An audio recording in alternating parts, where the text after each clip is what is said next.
Assalamu alaikum. The topic of our practical today is lipid profile.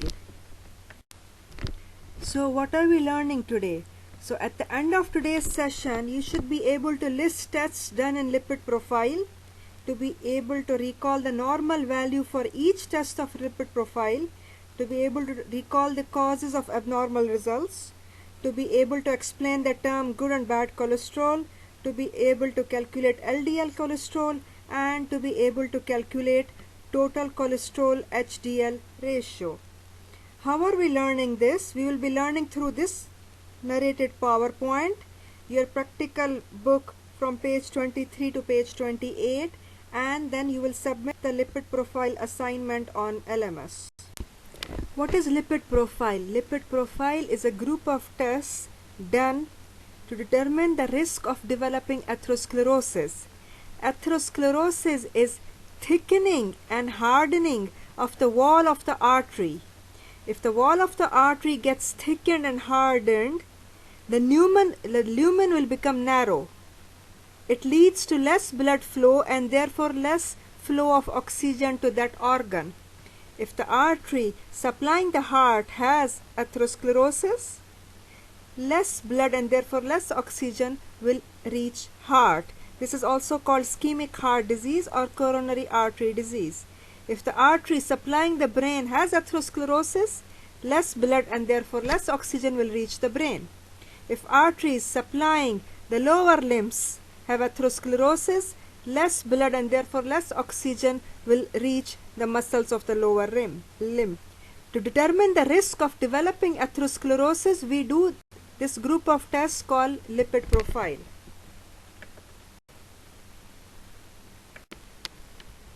Lipid profile includes 4 tests: triacylglycerol, total cholesterol, HDL cholesterol, and the calculated LDL cholesterol. Before doing lipid profile, the patient should be fasting at least 12 hours. So before we do the lipid profile, let's discuss a little bit background on triacylglycerol and cholesterol. Triacylglycerol and cholesterol are water insoluble. They cannot be dissolved in the blood, so they are not carried in the blood directly.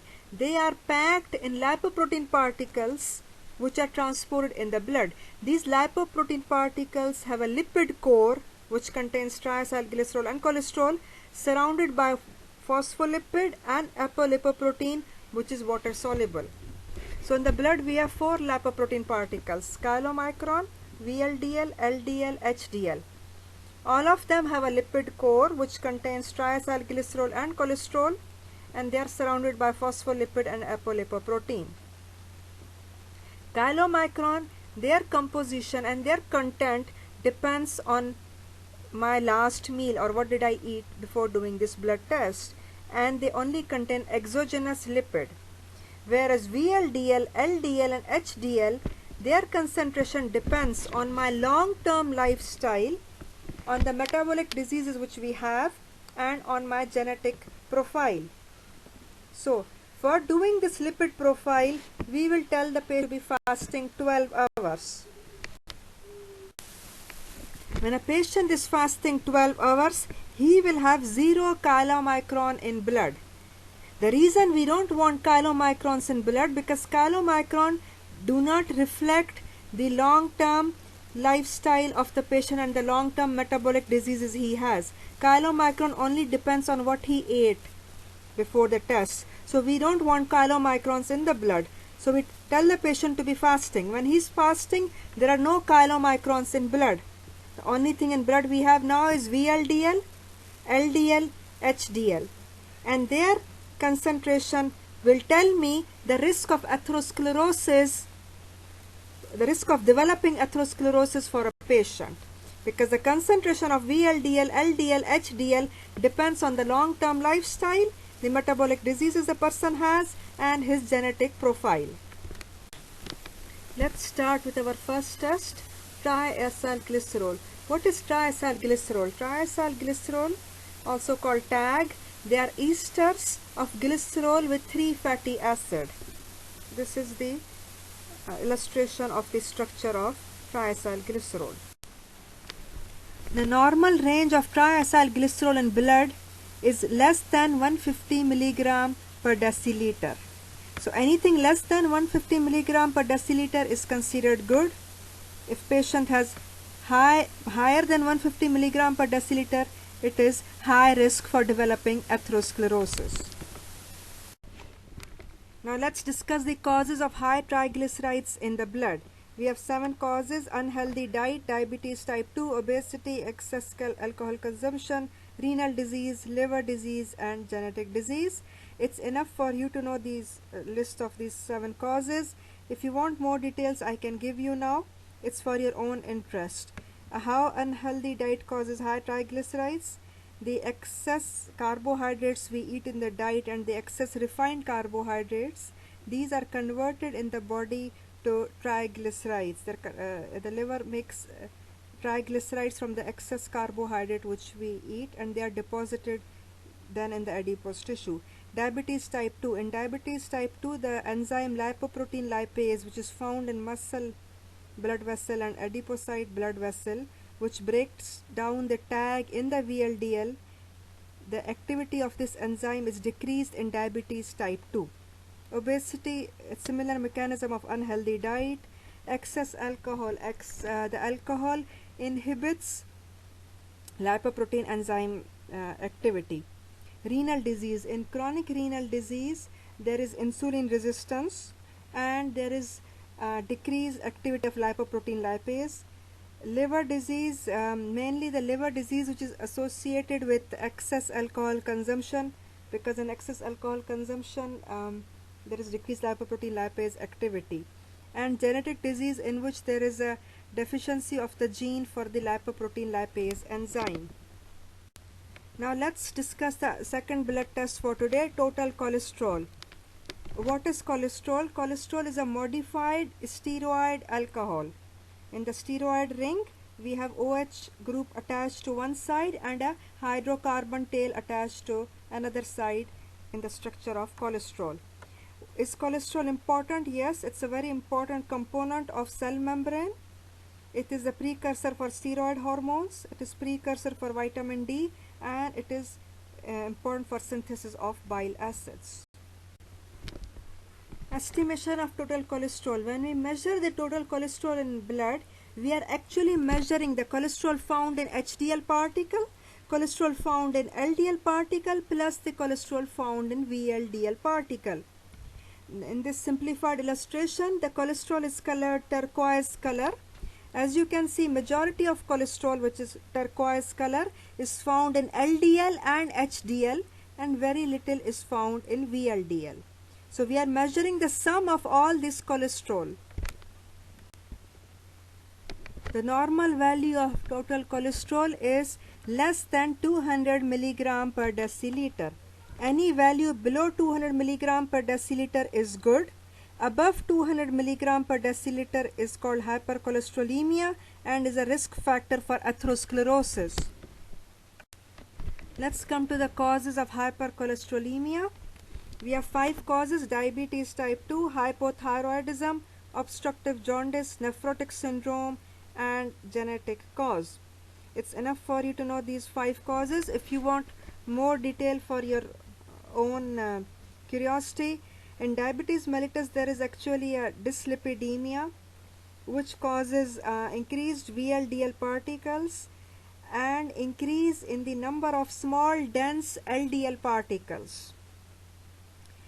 So these small dense LDL particles have cholesterol, and this leads to hypercholesterolemia. In hypothyroidism, thyroid hormone is less.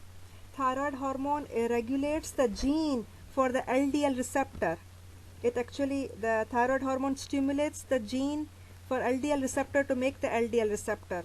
So there is decreased LDL receptor in hypothyroidism, leading to increased LDL particle and increased cholesterol.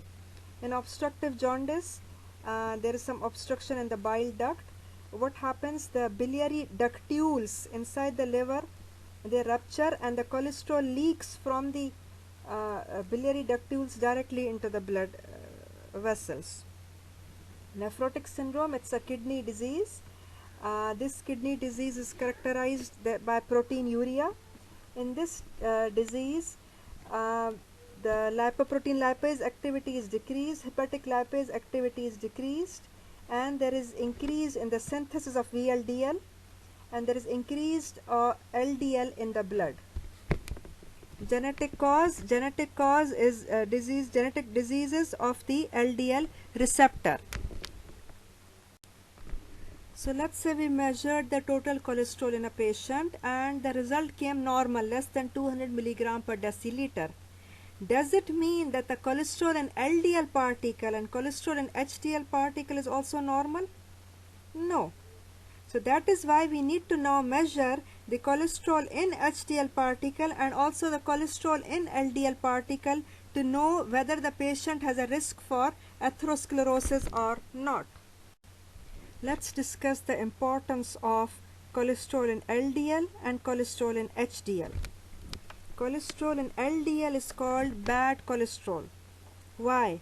Because the cholesterol in LDL is responsible for transporting cholesterol from liver to the arteries, and in the arteries it will deposit and cause atherosclerosis, whereas HDL particle takes the cholesterol from the arteries and brings it back to the liver. That is why it's called good cholesterol. We will discuss this again in the next slide. LDL particle takes the cholesterol from the liver and deposits this cholesterol in peripheral tissues including the arteries, and then in the arteries this will lead to atherosclerosis. So this means LDL cholesterol is not good, it's bad. Therefore LDL cholesterol in a patient should be low because this is the one which is causing atherosclerosis. Now let's look at HDL. HDL particle takes the cholesterol from the arteries and brings it to liver for excretion.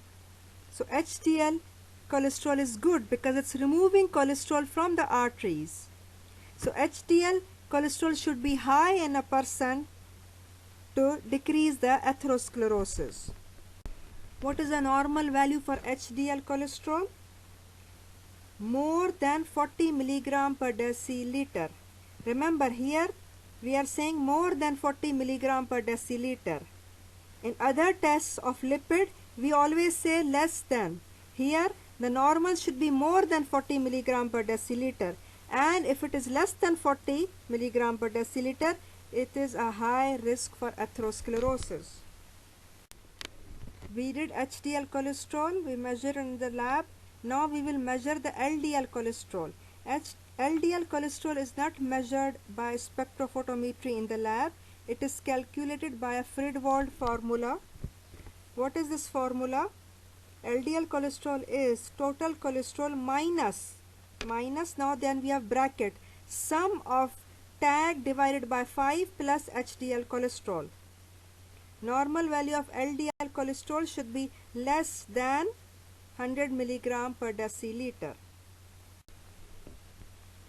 As it is very important to know how to calculate LDL, I have just given you an example that if we have the value of total cholesterol and if we have the value of tag and if we have the value of HDL cholesterol, we can calculate LDL cholesterol.